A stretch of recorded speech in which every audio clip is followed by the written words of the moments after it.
আসসালামু আলাইকুম। আজকে আপনাদের সামনে নিয়ে আসলাম এসিডিসি কারেন্টের পার্থক্য। আমরা বর্তমান এসিডিসি কারেন্ট পার্থক্য যেভাবে জানি, আমরা সম্পূর্ণ ভুল ধারণা জানি। আজকে আপনাদের সামনে সঠিক তথ্য তুলে ধরার চেষ্টা করব। আপনারা আমাদের সাথেই থাকুন। তার খাম্বা থেকে যখন বাসা বাড়িতে কারেন্ট যায়, সাধারণত তিনটে লাইন থাকে। তিনটে লাইন হচ্ছিল, একটা ছিল নিউট্রাল, একটা ছিল ফেজ। দুটো ফেজ থাকে, একটা নিউট্রাল থাকে। যখন একটা বাড়িতে মিটার মাধ্যমে কারেন্ট দেওয়া হয়, তখন এই ফেজ লোড মিটারে যায়, আর এই নিউট্রাল যায়। তাহলে ফেজ কয়টা গেল? একটা গেল। এটা ছিল ফেজ, এটা নিউট্রাল। আবার পাশের বাড়িতে যখন কারেন্ট যায়, তখন এই ফেজ থেকে চলে আসে মিটারে। আবার এই নিউট্রাল কমন হয়ে চলে আসে। এই বাসায় এই তার থেকে ফেজ আসছে, আর এই বাসায় এই তার থেকে ফেজ আসছে। যখন আমরা একটা বাল্ব জ্বালাই, একটা সিলামিন বাল্ব,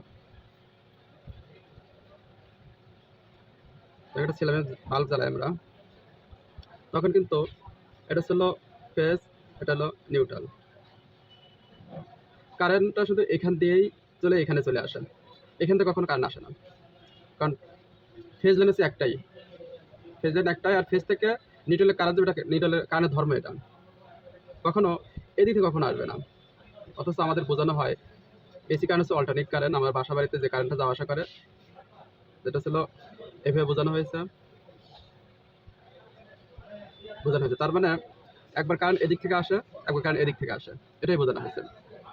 এটা ছিল লোড ফেজ লাইন, আর এটা ছিল নিউট্রাল। তাহলে নিউট্রাল যে কারেন্ট দিবে, এখানেও লোড পাবে কোথায়? ওর তো নিজস্ব কোনো ক্ষমতা নেই। ওর ধর্ম ছিল এই ফেজ লাইনকে নিউট্রাল নিয়ে আসা, মানে ম্যাগনেট হিসেবে আকর্ষণ করে নিয়ে আসা। আমাদের বোঝানো হয় এদিক দিয়ে একবার কারেন্ট যায়, এদিক দিয়ে একবার কারেন্ট যায়, এটাই এসি বোঝানো হয়। হ্যাঁ, এদিক থেকে কারেন্ট যায়, এদিক থেকে এসি কারেন্ট তৈরির ক্ষেত্রে যখন মেইন যেখানে কারেন্ট তৈরি হয় ট্রান্সফারের মাধ্যমে, তখন কিন্তু আমাদের তার খাম্বের তিনটা লাইন থাকে। এটা হচ্ছিল ফেজ লাইন, এটাও ফেজ লাইন, এটা নিউট্রাল থাকে। আর যখন বাসা বাড়িতে ঢোকানো হয়, তখন যে কোনো একটা ফেজ ঢোকানো হয়। এই দুইটা ফেজে থেকে যখন একটা ফেজ ঢোকানো হয়, নিউট্রাল শুধু সব বাসায় কমন হয়। আর যখন একটা লোড হয়ে নিউট্রালে যখন ফেজ যায়, তখন কিন্তু নিউট্রাল ধরলে শর্ট করবে না। আর এই ফেজে লোডের আগে যদি স্পর্শ করা, তাহলে শর্ট করবেন। সাপোজ মনে করেন এটা হচ্ছে পুরো একটা লোড লাইন, আর এটা হচ্ছে নিউট্রাল লাইন। এখানে একটা লোড ব্যবহার করা হলো, লোড। এখন যদি আমি এটাকে হাত দেই বা টেস্টটা ধরি, এখানে শর্ট দিবে অথবা টেস্টটা জ্বলবে। আর যখন লাইনটা ঘুরে এই পাশ দিয়ে এসে নিউট্রালে লাগবে, তখন এখানে ধরলে শর্ট করবে না, এখানে টেস্টটা দিলেও জ্বলবে না। আর এখানে যখন লোড এখানে একটা বাধা বই সৃষ্টি করতেছে, এখানে ওর কাজ হচ্ছিল ওর নিউট্রালে ফেরত যাবে, আর নিউট্রাল ফেরত যাওয়ার পথে ও বাধা সৃষ্টি করতেছে। একটা লোড প্রেশার পড়তেছে এই ফেজের উপরে। যখন এখানে আমি স্পর্শ করবো, তখন আমি ওর জন্য সহজ রাস্তা হয়ে যাব গ্রাউন্ডে পৌঁছানোর জন্য, তখন ও লোড বাদ দিয়ে আমার উপর যাবে, তখন আমাকে শর্ট করবে। আর যখন আমি নিউট্রাল স্পর্শ করবো, তখন কিন্তু অলরেডি নিউট্রাল পাওয়ার হয়েছে, আমাকে কিছুই মনে করবে না, এজন্য আমাকে শর্ট করবে না। এটা হচ্ছে একটা নদী, মনে করেন এটা সমুদ্র। নদীর কাজ হচ্ছিল সম্পূর্ণ পানি সমুদ্রে যাওয়া। হ্যাঁ, সমুদ্রে একবার পৌঁছে গেলে ওর আর কোনো কাজ থাকে না। আর নদীর কাজ হলো যেভাবেই হোক, যেখান দিয়ে হোক, যেখান সহজ রাস্তা, ওইখান থেকে কিন্তু সমুদ্রে পৌঁছানোর চেষ্টা করে। কারেন্ট মূলত বিষয় এটা। তার মানে আমরা বুঝলাম কারেন্ট আমাদেরকে বোঝানো হচ্ছে যেটা এসি কারেন্ট এরকম ঢেউয়ের মতো। তার মানে একবার এদিক থেকে আসে, একবার এদিক থেকে আসে। এটা হচ্ছে ভুল। সঠিক হচ্ছিল এটা। আমাদের বাসায় যে কারেন্টের ব্যবহার হয়, সেটা হচ্ছে এরকম।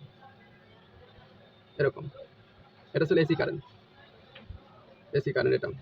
আর এটা হলো একটা সিলাবিন বাল্ব বা যে কোনো একটা এসি লোড ব্যবহার করার ক্ষেত্রে দেখা যাচ্ছে এটা অন অফ হয়, কিন্তু এটা আমরা খালি চোখে দেখতে পাই না। এটা হলো অনুবেক্ষণ যন্ত্রের মাধ্যমে বা আরো বিভিন্ন মেশিন আছে, তার মাধ্যমে এটা বোঝা যায়, কিন্তু আমরা খালি চোখে দেখতে পাই না। এটা ছিল সঠিক, এসি কারেন্ট এইভাবে বোঝানো হবে। এটা হচ্ছিল ভুল, এটা সঠিক, এটা ক্রস, এটা সঠিক। আর ডিসি কারেন্ট তো আমরা জানি, ডিসি কারেন্ট ইজিলি বিষয়।